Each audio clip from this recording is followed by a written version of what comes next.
Ipinagdiriwang tuwing buwan ng Pebrero ang Civil Registration Month ng Philippine Statistics Authority.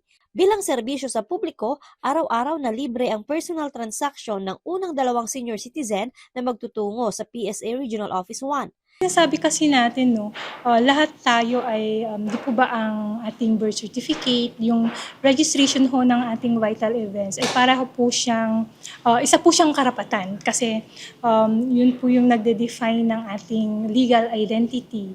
Masasabi mong, isa akong Pilipino kasi may nasa nationality dun sa birth certificate mo. Masasabi mong nag-i-exist ka sa mundo dahil meron kang birth certificate.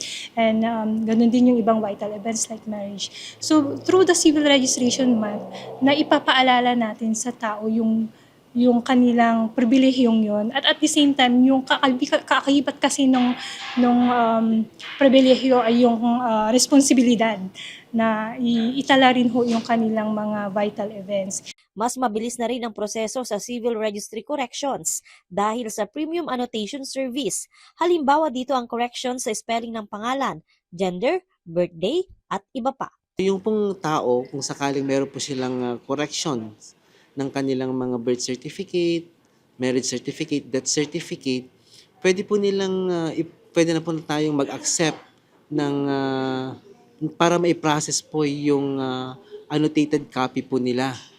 After po na na-affirmed or na-desisyonan yung petition po doon sa central office namin. So, hindi tulad noon na kung sakali pong meron tayong mga annotated copies, pupunta pa po sa central office. And then, meron din po kami yung DCAP na sinasabi na naka-decentralize na rin po yung processing. So, dito po sa ating regional office, yung pong ating premium annotation, pupunta yung client dito and then meron dapat siyang complete set of documents. I-screenan po namin kung tama po ba, kung kompleto ba talaga, certified copies po ba yung mga documents. And then, i-encode po namin, magbabayad po ang kliyente ng 255 and then ipapadala po namin yun sa central office. At saka meron po siyang additional 170 for courier service. So, a total of 425. And then within 10 days, meron pong ma-receive ang client na text message na babalik na sa PSA para makita nila yung development ng kanilang premium annotation na application. Ang 55 years old na si Gloria, papalitan ang kanyang middle name. Nais raw niya itong itama. Kasi mistake. Kamali po. Pero matagal mo nang ginagamit.